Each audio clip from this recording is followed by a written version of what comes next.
Thank you. I've always wanted a medal, and now I've got one. Thank you. Mr. President, members of the board, members of EPOS. Looking back, I can now well understand my parents' anxiety as they packed their eldest daughter off to medical school. Because back then, it's true, I fainted at the sight of blood, ran away from ill health, and could barely speak a word to strangers. They had every right to question my choice of career.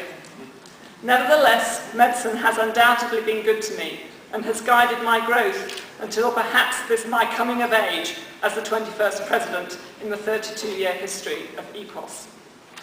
As I began my career, I was lucky enough to work with two great doctors who also happened to be paediatric orthopaedic surgeons, Nigel Dwyer and Peter Withrow.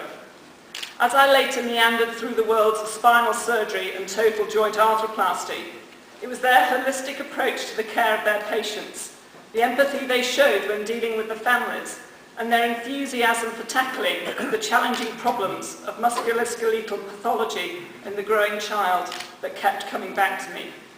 They made medicine and orthopaedic surgery fun. I wanted to do what they did, and I wanted to do it well. The further I have progressed in my career, the more rewarding I have found it to be. And I do not need to tell this audience of EPOS members what a privilege it is to be involved in the care of our patients. The diversity of the problems our kids face and the diverse ways in which we deal with them epitomises our speciality. And the diversity of the people in our society epitomises it too. My parents brought me up on a diet of Europe.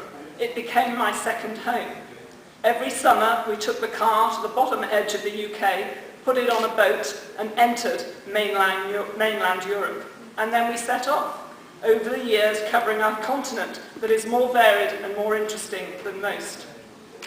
All those years ago, my sister and I would be given a bag of treats, probably to keep us quiet, but they also acted as clues to our holiday destination. Our trips to Europe, therefore, were filled with excitement and anticipation. I still get a buzz every time I visit Europe now.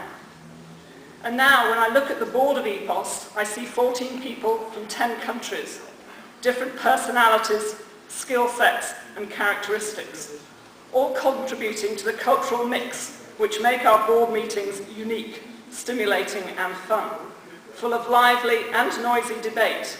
In fact, much the same as the discussions I heard around the halls during coffee time today. This diversity is also seen in the current presidential line, from Muharrem in the bottom right to myself perhaps in the top left of Europe, from Dietrich in the north to Thomas in the south, via Rudy in the middle. We have covered all four corners of the map of Europe.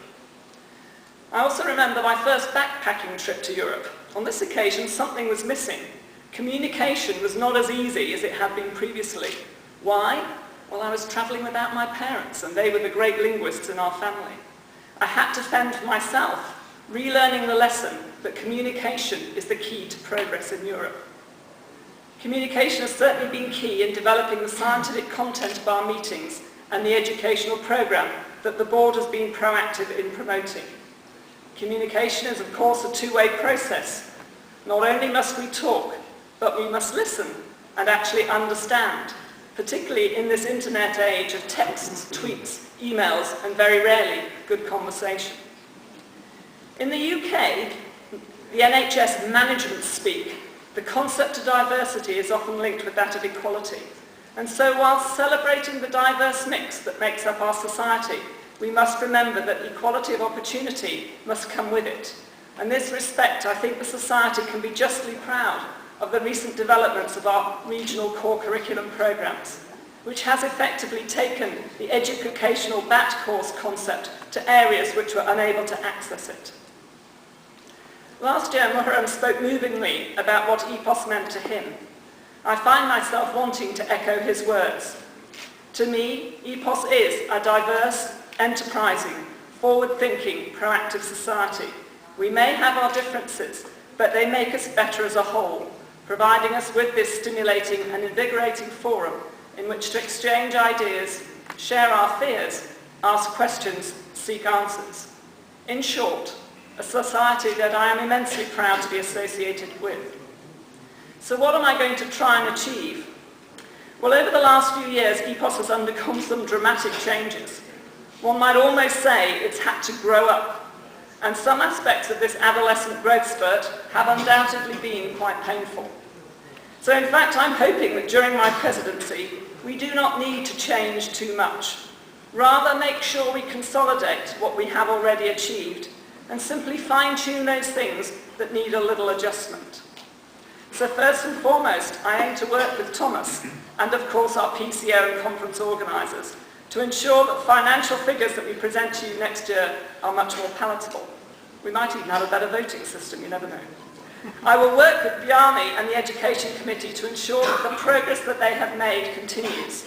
And now that we have a 21st century website, we can act together to develop our e-learning and website programs. With Andreas and Darko at the helm, I'm quite sure that our scientific projects and the meeting itself will remain at a high standard. The recent developments relating to JCO mean that there are already 1 or 2 headaches on my horizon, and these will need to be tackled carefully. And in these days of economic upheaval, we are going to take this opportunity to rethink our collaboration with our industry partners. And along with all these diverse challenges, I want to bring some equality of opportunity.